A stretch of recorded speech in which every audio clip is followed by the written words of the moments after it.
الله الرحمن الرحيم وبه نستعين. الصلاة والسلام على نبي الأمين ومن تبعهم بإحسان إلى يوم الدين. أما بعد، فقد قال الله جل وعلا في كتابه الحميد: فأعوذ بالله السميع العليم من الشيطان الرجيم. بسم الله الرحمن الرحيم. وإذ قال لقمان لابنه وهو يعظه يا بني لا تشرك بالله إن الشرك لظلم عظيم. وعن ابن عمر رضي الله عنه قال: سمعت رسول الله صلى الله عليه وسلم يقول: كلكم راع وكلكم مسؤول عن رعيته. الإمام راع وهو مسؤول عن رعيته، والرجل راع في أهله وهو مسؤول عن رعيته، والمرأة راعية في بيت زوجها وهي مسؤولة عن رعيتها، والخادم راع عن مال سيده وهو مسؤول عن رعيته. قال: حسبت أن قد قال: والرجل راع في مال أبيه وهو مسؤول عن رعيته، كلكم راع وكلكم مسؤول عن رعيته. رواه البخاری في کتاب الجمعہ باب الجمعہ فی القرى والمدن. انہی بچوں کو اپنے قوم کا معمار بننا ہے، انہی بچوں کو اپنے قوم کا معمار بننا ہے، بڑا ہو کر انہی کو قافلہ سالار بننا ہے. ہر قسم کی تعریف و توصیف، کبریائی، بڑائی، بزرگی اس وحدہ لا شریک خالق کائنات مالک ارض و سما کے لیے لائق و زیبا ہے کہ جو رب بھی وہی ہے، الہ بھی وہی ہے، حاجت روا بھی وہی ہے، مشکل کشا بھی وہی ہے، بند نواز بھی وہی ہے، غریب النواز بھی وہی ہے، غوث بھی وہی ہے، داتا بھی وہی ہے، اول بھی وہی ہے، آخر بھی وہی ہے، ظاہر بھی وہی ہے، باطن بھی وہی ہے. نہ اس سے پہلے کوئی چیز تھی، نہ اس کے بعد کوئی چیز ہوگی. ذات مبارکہ مطہرہ مقدسہ کہ جن کی محبت عین ایمان ہے، جن کے فرمودات عین اسلام ہیں، اور جن کی زبان سے نکلا ہوا ایک ایک لفظ قانون کی حیثیت رکھتا ہے. محترم و مکرم صدر جلسہ، اسٹیج پر تشریف فرما علماء کرام، ذمہ داران جمعیت و اولیاء طلباء و طالبات، گلشن اسلام کے نودمیدہ غنچو، الحمدللہ بڑی دیر سے ہم چھوٹے سے بچے اور بچیوں کے پروگرام کو دیکھ رہے تھے. میں نے خود کچھ سوالات کیے، ارتجالاً ان بچے اور بچیوں نے سوالات کے جوابات دیے، اور میں ان کی باڈی لینگویج بھی دیکھ رہا تھا، بالکل ہنستے کھیلتے ہوئے. یعنی کہ سوال کرنے کے بعد انہیں جواب دینے میں کوئی تکلیف محسوس نہیں ہو رہی ہے. ہنستے کھیلتے ہوئے بڑے ہی دل نشینہ انداز میں، انتہائی پیارے انداز میں اپنی تتلاتی ہوئی زبان پر انہوں نے اپنی زبان سے ایسے جوابات دیے. یقیناً بہت بڑی بات ہے، اور میں سمجھتا ہوں کہ یقیناً ایسے بچوں کے پیچھے محنت کی گئی ہے، اساتذہ کی اور ذمہ داران کی. اللہ تبارک و تعالی ایسے کار خیر میں حصہ لینے والوں کو اللہ تبارک و تعالی ہر طرح سے تو آباد فرما دے، آمین. بہرحال دامن کو اپنے دیکھ کے ہم خود سمٹ گئے. وقت مختصر ہے، اور بھی علماء کرام آپ کے سامنے آئیں گے. میں اختصار کے ساتھ آپ کے سامنے کچھ باتیں گوشہ گزار کرنے کی کوشش کروں گا کہ بچے کی تعلیمی کردار میں والدین کا کردار کیا ہونا چاہیے. تعلیمی بیداری میں عمر فاروق رضی اللہ عنہ کے پاس ایک شخص آیا اپنے بچے کو لیے ہوئے اور کہنے لگا کہ امیر المومنین ذرا اس بچے کو سمجھائیے ماں باپ کی خدمت کس طریقے سے کریں اور اس کا مقام کیا ہے، مرتبہ کیا ہے۔ عمر بن خطاب رضی اللہ تعالیٰ عنہ نے جب بات بتلائی تو اس بچے نے پھر پوچھا امیر المومنین یہ بات بھی فرما دیں کہ والدین پر اولاد کے بھی کچھ حقوق ہے کہ نہیں؟ تو عمر بن خطاب رضی اللہ تعالیٰ عنہ نے فرمایا تھا ان ينتقي امه ويحسن اسمه ويعلمه القرآن، تین باتوں کا تذکرہ فرمایا کہ بچے کی تعلیمی بیداری کس طریقے سے ہو سکتی ہے۔ ہر کوئی اپنے اپنے نہج پر، اپنی فکر پر، اپنی سوچوں پر اپنے بچوں کی پرورش کرنا چاہتے ہیں، لیکن اسلام کی بھی ایک خاص فکر ہے، ایک خاص سوچ ہے کہ کس طریقے سے بچے کی پرورش ہونی چاہیے۔ سب سے پہلی بات یہ ہے کہ اکثر اوقات ایسا ہوتا ہے کہ والدین اپنی اولاد کی شکوے شکایت کرتے ہوئے نظر آتے ہیں کہ میرا بیٹا نافرمان، میری بچی نافرمان۔ ایسے بے شمار واقعات آئے دن رونما ہوتے نظر آتے ہیں، ٹیلی ویژن کے ذریعے سے، اخبارات کے ذریعے سے، اور پھر اسی طریقے سے حالات و قوائف کے ذریعے سے پتہ چلتا ہے کہ کئی ایسی اولادیں ہیں جنہوں نے اپنے ماں باپ کو گھر سے بے دخل کر دیا، باہر کر دیا ہے۔ اور ایک واقعہ بڑا دلدوز واقعہ ہے کہ ایک صاحب نے اولڈ ایج ہاؤس کھولا، انہوں نے کہا کہ رات کے 12 بجے ہیں اور اس ویڈیو کو میں بے چینی و بے قراری کے عالم میں یوٹیوب پر اپلوڈ کر رہا ہوں، کہا کہ میرے پاس جتنے لوگ آتے ہیں ماں باپ کو اولڈ ایج ہاؤس کے اندر چھوڑ کے جاتے ہیں نوجوان بچے، ان میں سے خطرناک واقعات میں سے خطرناک واقعہ جو میرے دل کو بے چین کیے ہوئے ہیں۔ میں نے ایسا واقعہ میری زندگی میں نہیں دیکھا۔ کئی لوگ میرے پاس آتے ہیں، واقعہ دراصل یہ ہے کہ 2 نوجوان بچے ہیں، بوڑھی ماں ہے، اولڈ ایج ہاؤس میں کار سے وہ اپنے بچے اتار رہے ہیں، ماں ان کے ہاتھوں کو پکڑے ہوئے کہہ رہی ہے کہ بیٹا مجھے یہاں نہ لچو، مجھے یہاں نہ چھوڑو، یہاں گھر میں لے چلو، میں گھر کے ایک کونے میں رہ لوں گی، مجھے تھوڑا سا کھانا دے دو، میں تمہیں پریشان نہیں کروں گی، میں تمہیں تکلیف نہیں دوں گی۔ بچوں سے ویسے ضد کرتی ہے جیسے چھوٹے چھوٹے بچے اپنے ماں باپ سے چاکلیٹ کو لینے کے لیے ضد کرتے ہیں۔ کیا کوئی ماں چاہے گی کہ اس کے ساتھ اس کی اولاد یہ سلوک کرے؟ اردو ٹائمز ممبئی کے پیپر میں ایک واقعہ یوں آیا کہ بچے نے باپ سے 2 لاکھ روپے مانگے کاروبار کے لیے، باپ نے دینے سے انکار کیا۔ نتیجہ یہ ہوا ماں نے اور بیٹے نے مل کے پلاننگ کے ساتھ باپ کو مار دیا اور کمرے کے دیوار کے پیچھے چھپا دیا۔ جب وہ خون رسنے لگا، جسم سے بدبو آنے لگی تو لوگوں کو معلوم ہوا۔ یہ صورتحال ہے۔ ایسی صورتحال کے اندر معاشرہ بے راہ روی کی طرف دوڑ پڑا ہے، اور ستم والا ستم یہ ہے کہ جن کا وتیرہ اسلام ہونا چاہیے، جن کا زندگی کا مقصد اسلام و قرآن و سنت کے اندر وہ ڈھونڈنا چاہیے، وہ آج یہود و نصارہ کی تقلید کرتے ہوئے نظر آتے ہیں۔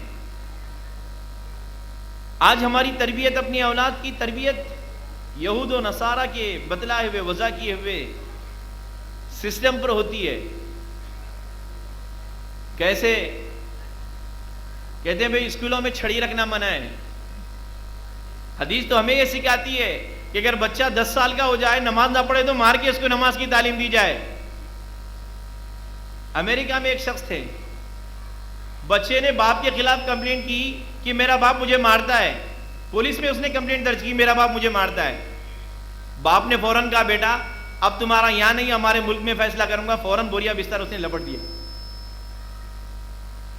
پتہ یہ چلا کہ لَتَتَّبِعَنَّ سُنَنَ مَنْ كَانَ قَبْلَكُمْ شِبْرًا شِبْرًا ذِرَاعًا ذِرَاعًا حَتَّى لَوْ دَخَلُوا جُحْرَ ضَبٍّ تَبِعْتُمُوهُمْ قُلْنَا يَا رَسُولَ اللَّهِ الْيَهُودُ وَالنَّصَارَى قَالَ فَمَنْ رواہ البخاری فی کتاب الاعتصام بالکتاب والسنہ۔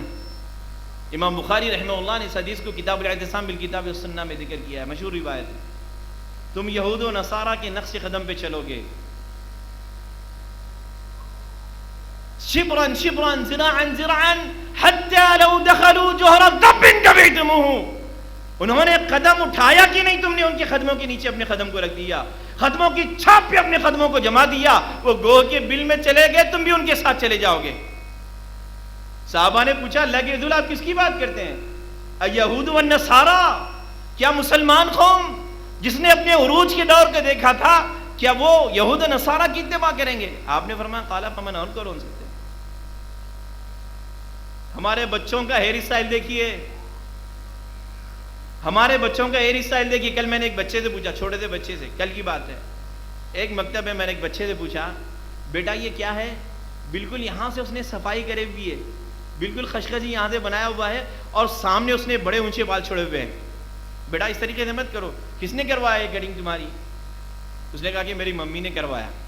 اچھا بیٹا ممی سے کہو کہ یہ بال سب صحیح کروائیں، صحیح سیٹ کروائیں۔ کہا کہ نہیں اب یہ بال جب بڑے ہوں گے تب حجام کے بعد جایا جائے گا۔ یہ ہماری ماؤں کا کردار ہے۔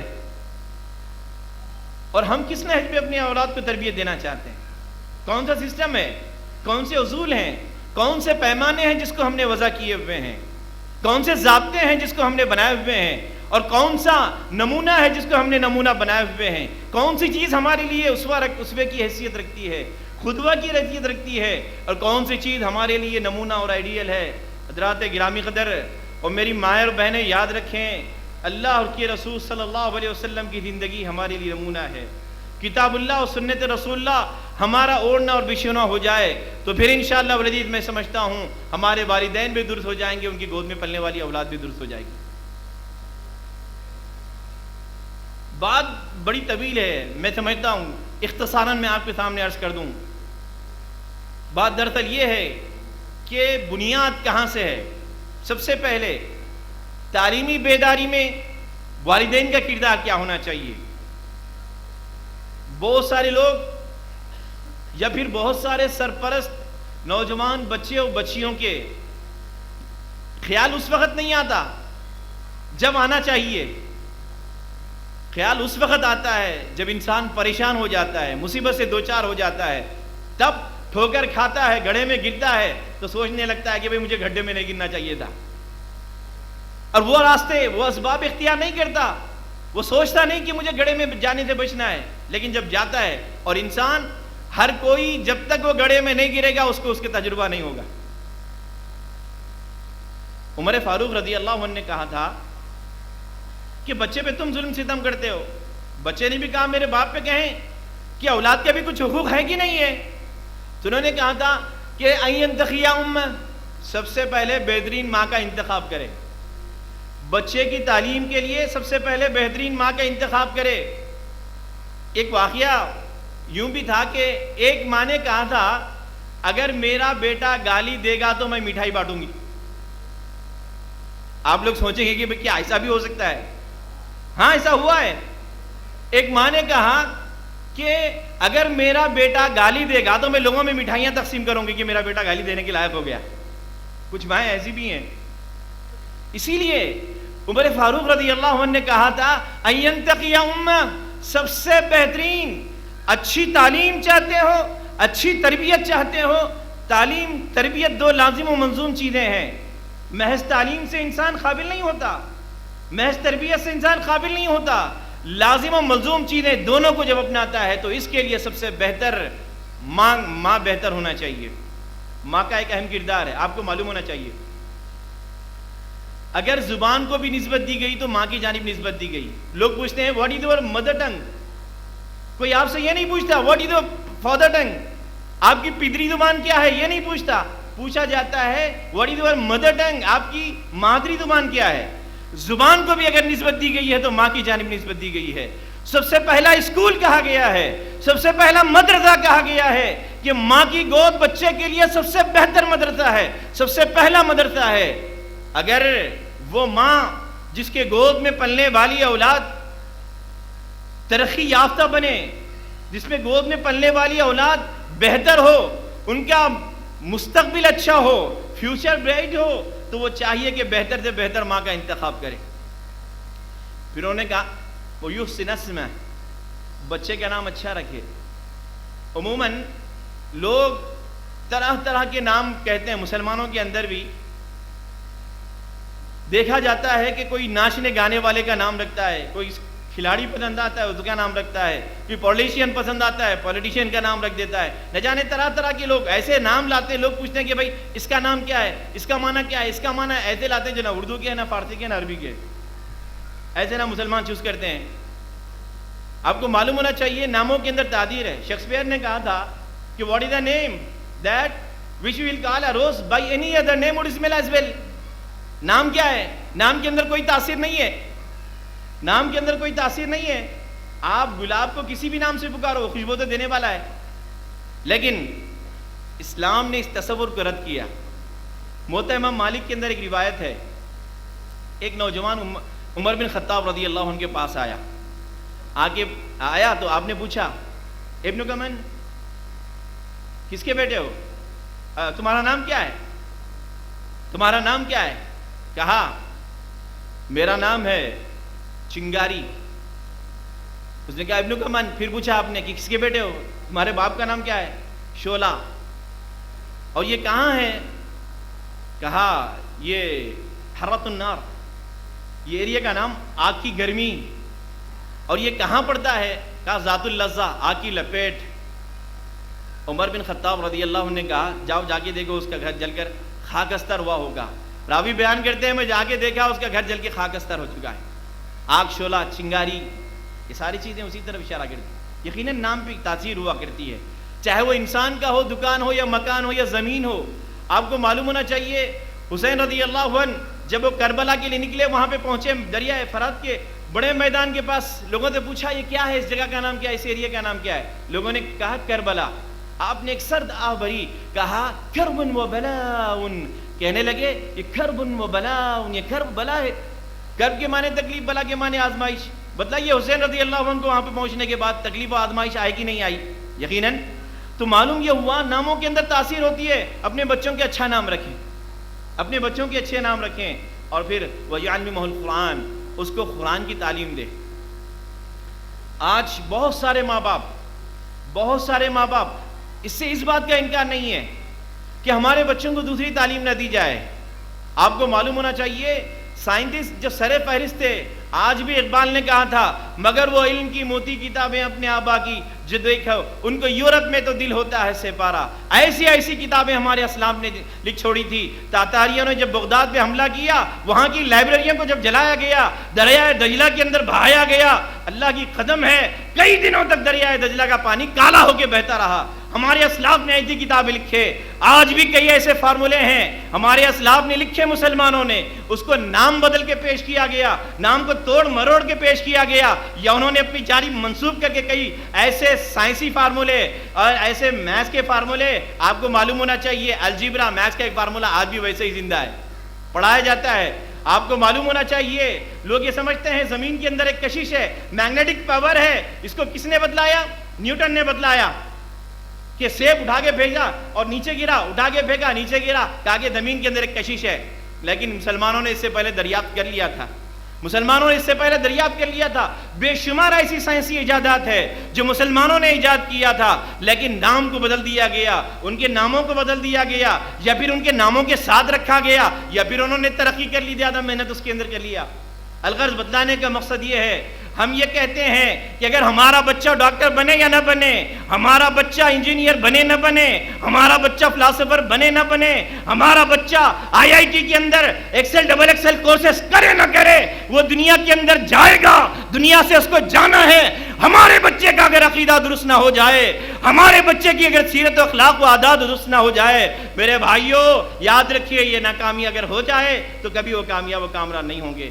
دنیا کے اندر کامیابی سمجھتے ہو، من زحزح عن النار وادخل الجنۃ فقد فاز۔ حقیقی کامیابی کیا ہے؟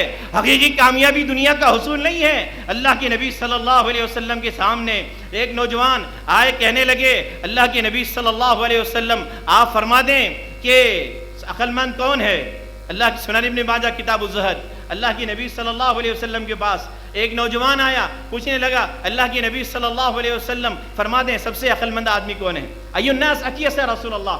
لوگ پوچھتے ہیں، آج ہم یہ سمجھتے ہیں کوئی زیادہ دنیا کسی کے پاس آ جائے، زیادہ شہرت آ جائے، عزت آ جائے، دولت آ جائے، آرام و چین و سکون، عزت، راحت، یہ ساری چیزیں اگر اکٹھی ہو جائیں تو سمجھتے ہیں کہ سب سے ہوشیار نہیں، سب سے بیوقوف انسان ہے۔ آؤ زبان نبوت کی اس بات کو کہتی ہے۔ اللہ کے نبی صلی اللہ علیہ وسلم سے پوچھا گیا ایو الناس اکیس یا رسول اللہ، اللہ کے رسول فرما دیں سب سے ہوشیار و چالاک و دانا و عقل مند انسان کون ہے؟ اللہ کے نبی صلی اللہ علیہ وسلم نے فرمایا کہ سب سے بہتر وہ لوگ ہیں جو اکثرهم للموت ذکرا واحسنهم لما بعده استعدادا اولئک الاکیاس۔ سب سے زیادہ عقل مند وہ ہے جو اپنی موت کو یاد کرے۔ اللہ کی قدم ہے اگر روزانہ ایک مرتبہ بھی انسان اپنی موت کو یاد کر لے، اس کی دنیا کی ساری خواہشات، لذات، تمنائیں، آرزویں ساری کی ساری ختم ہو جائے گی، اس کی ساری خواہشات آخرت سے جڑ جائے گی۔ اور وَأَحْسَنُهُمْ لِمَا بَعْدَهُ اسْتِعْدَادًا، مرنے کے بعد جو اسٹیجز آتے ہیں، جو مراحل آتے ہیں، اگر اس کو یاد کر لے ہمارے بچے کی تربیت صحیح ہو جائے گی۔ اگر اس کو یاد کر لے انسان حرام سے بچ جائے گا، اگر اس کو یاد کر لے گناہوں سے بچ جائے گا، اگر اس کو یاد کر لے آخرت کی فکر ہو جائے گی، اگر اس کو یاد کر لے دنیا پھیکی پھیکی اس کو نظر آئے گی اور آخرت اس کو بہتر نظر آنے لگے گی کہ آخرت کی لذات سے آشنا ہو جائے گا۔ حضرات گرامی قدر، میں یہی بات اس لیے کرتا ہوں، اگر کوئی ڈاکٹر ایک آپریشن فیل کر دیتا ہے تو مریض مر جاتا ہے، اگر کوئی عقیدے میں فیل ہو جاتا ہے تو پھر وہاں پہ سپلیمنٹری نہیں ہے، وہاں پہ ری ایگزامینیشن نہیں ہے، وہاں پہ دوبارہ پھر اس کا امتحان نہیں لیا جائے گا اور ہمیشہ کے لیے وہ جہنم میں چلا جائے گا، جو اس سے بڑا نقصان ہوگا۔ لوگ کہتے ہیں کہ بھائی عقیدہ، یاد رکھو اس کی اہمیت جتنی ہے کسی اور چیز کی نہیں ہے۔ یہ ضروری چیز ہے اپنے بچوں کو صحیح، چھوٹے چھوٹے بچے عقیدہ آپ کو معلوم ہونا چاہیے اللہ کہاں ہے، یا بچے ہنستے کھیلتے انہوں نے یہاں پہ جواب دیا تھا، ہنستے کھیلتے بچوں نے جواب دیا۔ آپ کو معلوم ہونا چاہیے بڑے بڑے لوگ گمراہ ہیں اس عقیدے کے اندر، وحدت الوجود، وحدت الشہود اور حلول کی عقائد کے اندر یہ لوگ گمراہ ہو چکے ہیں، اور الحمدللہ ہمارے بچوں کو وہ عقیدے دکھلائے جا رہے ہیں جو قرآن و سنت سے ثابت ہے۔ الغرض ماں کا کردار بہت اہم ہے، ماں کا کردار بہت اہم ہے بچے کی تربیت میں، تعلیمی بیداری کے اندر۔ آپ کو معلوم ہونا چاہیے کہ احمد ابن حنبل رحمہ اللہ کی والدہ فجر سے اٹھتی، فجر سے پہلے سے تہجد کے لیے پانی گرم کرتی، تہجد کی نماز ادا کرتی، اپنے بچے کو مسجد تک لے جاتی، نماز پڑھا کے لے کے آتی۔ آج کون سی ماں ہے؟ آج ہماری مائیں بچوں کو تھپک کے سلاتی ہیں، آج ہماری مائیں بچوں کو تھپک کے سلاتی ہیں، اور وہ ہمارے سلف صالحین کی مائیں وہ تھیں جو اللہ تبارک و تعالیٰ کے لیے اپنے بچوں کی صحیح تربیت کیا کرتی تھیں، اپنے بچوں کی صحیح تربیت کیا کرتی تھیں۔ آج کوئی شوہر اپنی بیوی کو پیسہ دے کے چلے جائے، اب وہ زیادہ تر میں یہ سمجھتا ہوں اپنی ذاتی اخراجات، کپڑے لتے، میک اپ میں ماں خرچ کر دے گی، لیکن ربیعۃ الرائے قربان جائیں تمہاری ماں پر۔ یہ امام بخاری رحمہ اللہ کے استاد تھے، ان کے شوہر نے انہیں 20,000 دینار دے کے گئے، جب واپس آئے بڑی مدت کے بعد، فجر کا وقت ہوا، مسجد میں دیکھا ایک بڑا نوجوان ہے، بہترین درس دے رہا ہے، پبلک بڑی ہے، آواز دور تک نہیں جا رہی ہے، مکبر الصوت رکھا گیا ہے، بیچ میں ایک آدمی رکھا گیا ہے دور تک آواز پہنچانے کے لیے۔ بڑی خوشی ہوئی، گھر کو واپس آئے، تمنا آرزو ہونے لگی، کہا کہ وہ کون تھا بڑا بہترین نوجوان تھا؟ کہا وہی آپ کا بیٹا ہے، وہی آپ کا بیٹا ہے۔ شوہر غائب ہے، تجارت کے لیے چلا گیا ہے، جنگ کے لیے گیا ہے، لیکن ماں کا کردار یہ ہے اپنے بچے کی اس نے صحیح تربیت کی ہے۔ ایسی ماؤں کی ضرورت ہے۔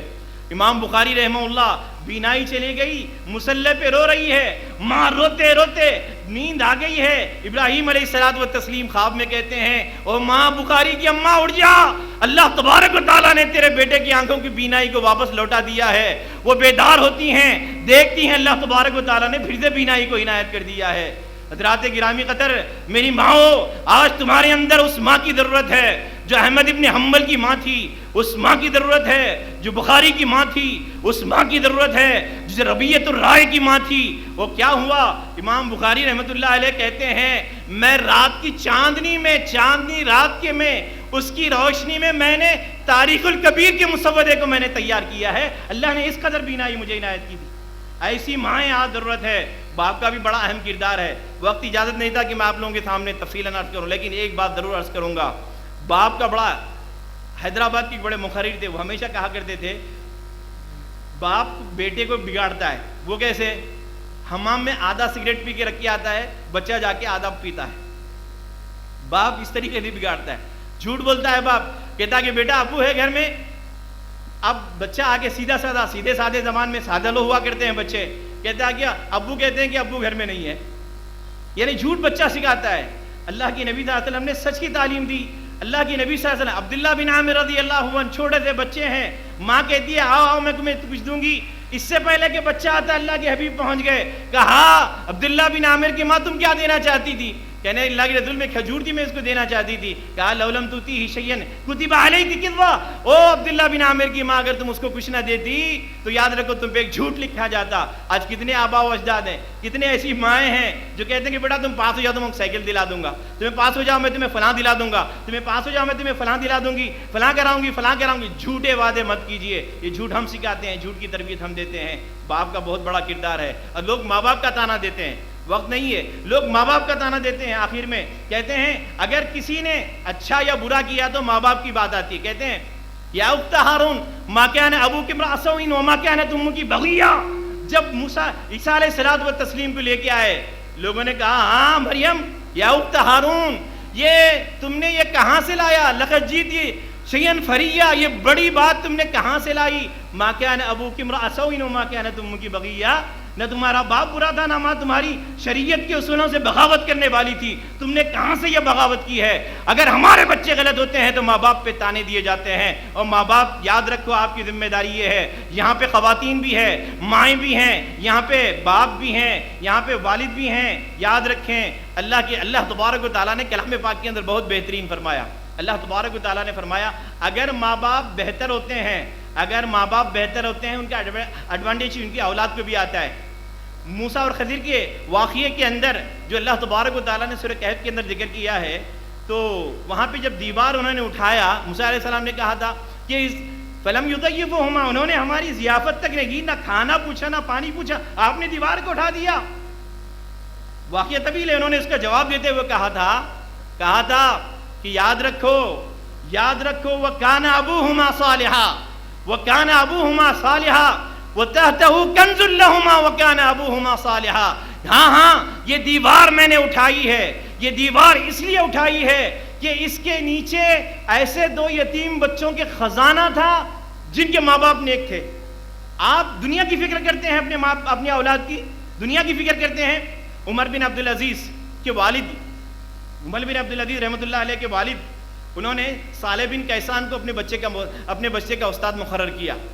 ایک مرتبہ ایسا ہوا، انہوں نے کنگھی کر رہے تھے، عصر کی نماز ضائع ہو گئی، انہوں نے لیٹر لکھا، استاد نے والد کو لیٹر لکھا، مصر کے اندر وہ رہا کرتے تھے، کہا کہ آپ کے بچے نے ایسی غلطی کا ارتکاب کیا ہے کہ اس نے کنگھی بال بنانے میں اس نے کیا کیا، عصر کی نماز کو ضائع کر دیا ہے۔ لہٰذا وہاں سے جواب آیا، کہا اس کو پیٹا جائے، اس کو مارا جائے، اس کو قائل کروایا جائے۔